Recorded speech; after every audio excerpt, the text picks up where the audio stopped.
Welcome back to Pips-N-Chits. My name is Jason, and today I'm going to start my very first playthrough series of Tomb of Annihilation, the board game. It was designed by Kevin Wilson and published by Wizkids Games, and it is for 1 to 5 players. I'm going to be playing solo, and I think I'm going to go ahead and play with 2 characters. It is set in the Dungeons and Dragons universe, and I'm not going to get too much into talking about how to play the game or rules breakdown. If you want more on that, there are some excellent videos out there already, most notably by Ricky Royal and Paul Darcy that you can watch. I highly recommend them. But for all intents and purposes, we're going to get right into scenario 1. But before I do that, let's go down and get our characters. And I've already got my first character selected, but we're going to go ahead and select the second character by random here. So hang on. All right, as I mentioned in the prior segment, we will be playing Scenario 1 from the Tomb of Annihilation adventure book. And turning to page number 3, the very first adventure in here is Favor for Jessamine. And I'll go ahead and read the introduction when we get ready to actually start playing. But right now, we're just going to talk about heroes. The suggested heroes for this, well, the number of heroes, you can play 1 to 5, but since I'm playing solo, I'm going to, as I stated earlier, I'm going to choose 2 characters. It's a suggested hero. If this is your first time playing the adventure, take Artus as your player character. And so I went ahead and selected Artus. He's pretty much an overall well-rounded beginning character, but we'll talk about him in a second. But in a minute, we're going to go ahead and roll a dice and select from that random dice roll which of these 4 other characters we're going to choose from. So let's talk about Artus. Here's the miniature for Artus. This is something that I went ahead and painted myself some time back, and probably one of my very first heroes that I ever painted, and I'm pretty proud of that. But that's besides the point. Artus Keimer, he is a human ranger, and he has a starting armor class of 15. He has 8 hit points, and he has a speed of 6, which means he can move up to 6 squares per movement. This is a first level character. He will be able to level up as we further ourselves in the campaign, but for right now, he's a very basic character.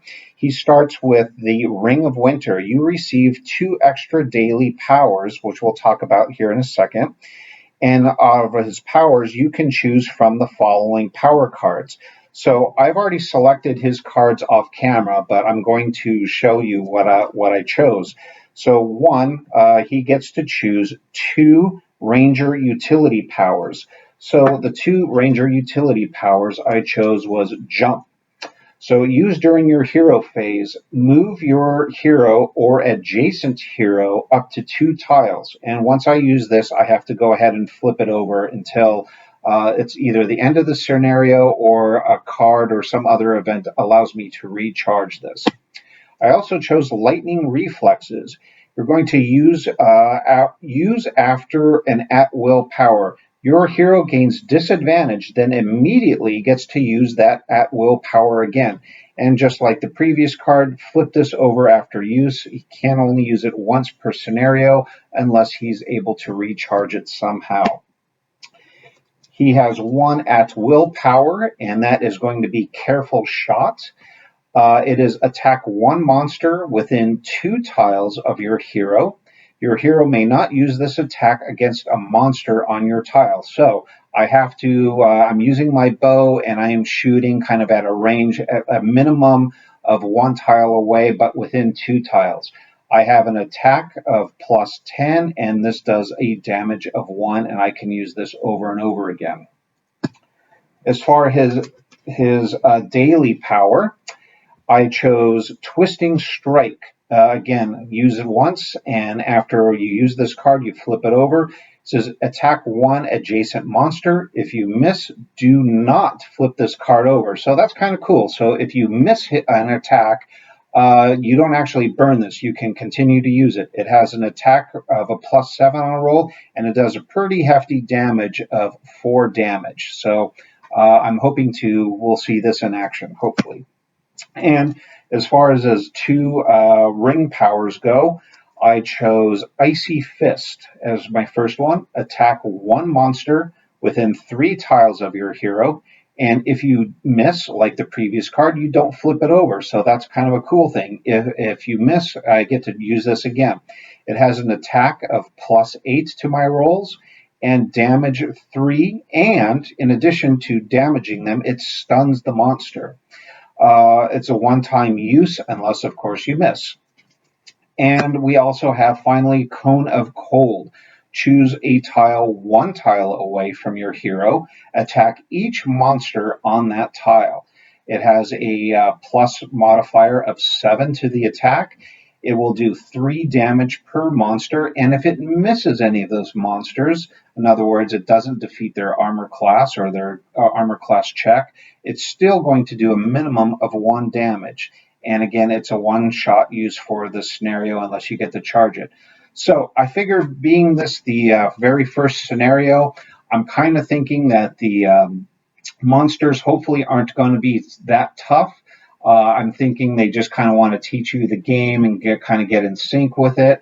So I don't think things are going to be too hard. That's why I chose the cards that I did.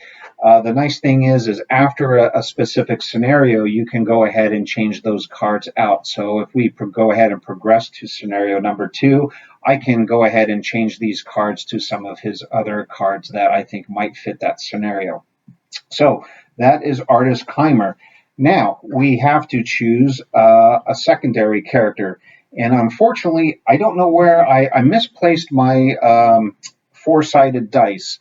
So I have a Pathfinder 6-sided dice here. And if I roll a 5 and a 6, we'll just go ahead and re-roll. But starting from left to right, if I roll a 1, 2, 3, or 4, I'll go ahead and select that character. I'll select their cards off camera, and then we'll go back. I'll come back and I'll show you that character, and then we'll get right into starting the game. So let's go ahead and choose our secondary character. And it is a 4, so it will be Dragonbait. So we will put these other cards aside, and let me go ahead and look at Dragonbait's cards. I'll get his miniature, and we'll come back and discuss him in a second. Okay, so joining Artus Keimer, as you just saw, was Dragonbait. He is a paladin, and here is the miniature for him. He is of the Sorial persuasion, or I guess his background. He's kind of looks like a bipedal lizard or dinosaur of some sort, carrying a sword. And let's go ahead and read about his character. As Sorial, you cannot speak, but instead communicate through sense. You are here in Chult with your friend Artus Keimer to watch his back and help life and death curse that bedevils Toriel. He starts with an armor class of 17. He has 10 hit points. He has a speed of 5, and his surge value is 5. In other words, when he gets knocked out, we can spend a surge token, and instead of recovering all 10 hit points, he kind of wakes back up and starts back off with 5 hit points. And in case I didn't do that with Artus, actually, his surge value is 4. So if he ever gets knocked out, we can spend one of our 2 surge tokens to stand him back up with 4 hit points. So kind of like a second chance. So let's talk about his cards. First of all, he has Divine Health. At the start of your hero phase, you may end 1 condition on your hero before it activates. So if he's ever poisoned or stunned or some other serious effect is affecting him and we have to put a token aside, on the beginning of his next turn, we can automatically remove 1 of those. So let's go ahead and talk about his powers. He is a Holy Avenger, and excuse me, his at-will power that I chose is Swift Strikes. Attack 1 adjacent monster, then attack 1 adjacent monster. So he basically gets to attack twice, and each one of those rolls will get an attack modifier of +4 to the roll, and he'll do 1 damage. I selected this because he's going to be more like our tank. He's going to be the guy that's up front, where Artus is using his bow from kind of afar. Next up, we have our utility powers. And the first one is we have Shen State. when you could draw, or when you would draw a monster card, I could flip this card over and not to draw a monster card. So I think if we ever get in a tight bind and things are looking a little grim, or we need a little reprieve, and an encounter says, "Hey, you're going to have another monster spawn," I could turn this card over, and that card, we will not spawn a monster for that turn. His next utility power is Heroism. Used during your hero phase. Choose an adjacent hero and give that hero the heroic hit point token, even if that hero already has it, so he can have up to 2. The heroic hit point token acts as an extra hit point, or that may hero discarded at any time to end one condition. So as long as he's standing next to Artus here, if he spends this card, and it's a once used card, it says flip this card over after use, he would give a token to Artus. Artus could either use that as an additional hit point, or Artus could immediately spend that to remove a condition from himself, whether it be a disadvantage or stunned or poison or something else. And finally, we have his daily power, and I chose Blessed Strike. Each hero on your hero's tile gains advantage before this attack. So I kind of want to keep these guys together. I don't want to separate them too much, especially if this is our first scenario, and they're both level 1 guys, so they're going to probably be very close together. If I use this card, both of them will have an advantage, which means they will both roll a 20-sided dice and take the higher of those 2 values and apply it to their attack. This also has a damage of 3, and even if he misses, even if he rolls really bad, he's still going to cause at least 1 damage. So there you have it. Here is Dragonbait and Artus, our 2 heroes for Jessamine's adventure here in a second. So I'm going to go ahead and we'll switch cameras here, or we'll get the board out and we'll get ready for setup and get into round number 1. All right, as you can see, I moved some of the more important material to the tabletop here. But because this game is a tile-laying game and it grows, don't be surprised if in between rounds and turns we end up having to reposition the camera or have to move the map around. I only have so much space here on my tabletop, and trying to get the cards in and our heroes in and the dice rolling and all that, there's quite a bit going on. But without further ado, let's go ahead and read our flavor text for this adventure and what our objective is. Favor for Jessamine. You have come to Port Nyanzaru, seeking to end the strange death curse that has befallen the land of Chult. Magical healing has grown weaker and in some cases begun to fail entirely, even reversing earlier healing. However, first you need a starting point, and after kicking around town for a while, you are pleased to have an opportunity to fall into your lap. The merchant Prince Jessamine is looking for some poisonous mushrooms found in the jungle, and if you can find some for her, she may well prove to be a vital source of information for you. So our objective for scenario number 1 is we have to retrieve 4 poisonous mushrooms from the jungle. And it's for 1 to 5 heroes, and we've already got our 2 heroes. And as far as the tiles go, we are using the jungle tiles, and there are 23 of these tiles here. I've already shuffled them and put them in a specific order, and let me tell you about that. There is a tile here somewhere between tiles 9 and 12 is what we call the Mushroom Grove. And that once we reveal the Mushroom Grove, that's where our 4 mushroom tokens, we're going to end up having to harvest these tokens. And we need 4 of them in order to progress the scenario. So again, that's buried somewhere between 9 and 12 out of these 23 jungle tiles here.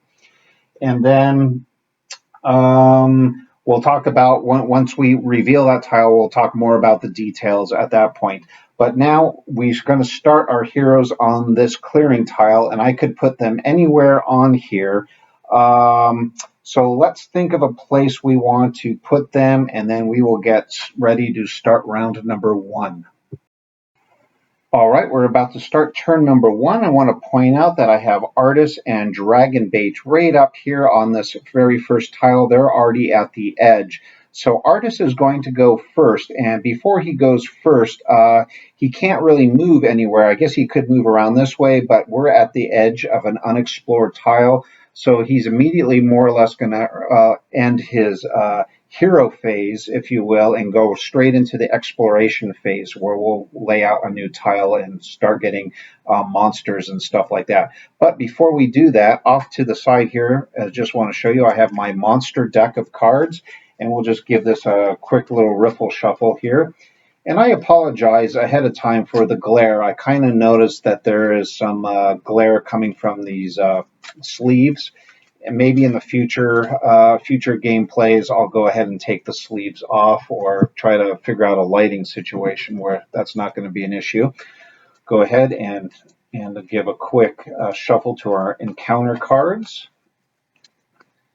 And in this very first scenario here, we're only playing with the basic cards. As you level up and we get further into the campaign, at the end of each scenario, there will be some deck adjustments. We will introduce a little bit tougher cards into these decks, and as well as the monsters and counters getting tougher, the treasures get slightly better as well. And then we also have some trap cards, and there's only these 5 basic trap cards right now. But as the game goes on, of course, we'll introduce larger traps, more deadlier traps, and this little deck will grow as well. So for turn number 1, Artus, like I said, he's not going to move. He's going to go ahead and forfeit his movement. That's part of the hero phase, and he's going to go directly into the exploration phase. So we're going to go ahead and take our very first tile off the top here, and we're going to align the arrow, and already not good. Black arrow means we are going to have an encounter. So let's go ahead and put that down there, and let's go ahead and start populating. Okay, so we have a monster here, so we have to go ahead and, well, before I even do that, we have 2 trap tiles here that I have to draw randomly and put them face down. So I don't know what these are, but here's trap number 1 and trap number 2. And I already don't like this at all because we are going to have an encounter. We have a monster and 2 traps, so it might we might want to go a different direction. Dragonbait, depending on this monster, if we defeat it, we might go a different direction. We might head to our east, or might come back around and head this way, because I really don't want to deal with traps on the very first part of the game.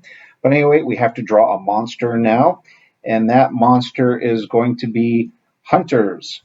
Draw 2 more monster cards and place them on the closest empty ambush site. Oh, great.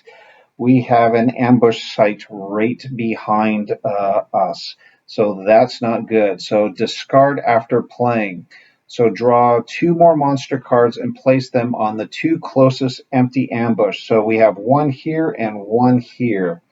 So our first monster up is we will be getting a fire newt. And we will place the fire newt right behind Dragonbait. Right there. And this is actually going to belong to Artus right now. And then we're going to draw another monster to populate this ambush site. And it is a straw man. Do not place a monster. Instead, place a straw man token. The straw man token counts as a hero for the purpose of monster tactics and has an armor class of 11 and 1 hit point. So we got a little bit of a reprieve there. It's just going to be a dummy figure that we're going to put right there. But let me grab that token. I'm going to go ahead and pause the camera really quick, grab that token and place that out on the board, and then we will get right into the next phase. All right, I have the straw man token out here, so we'll go ahead and put that on that ambush site. And then we're going to more or less move right into the villain phase. And because I drew that triangle, that black triangle, we're going to draw an encounter off the top of the deck and face the music before we get into fighting villains. It says event. Poison Dart, attack your hero. It's got an attack of +8 and damage 2 and stunned. So somewhere out of nowhere, a poison dart is coming after Artus.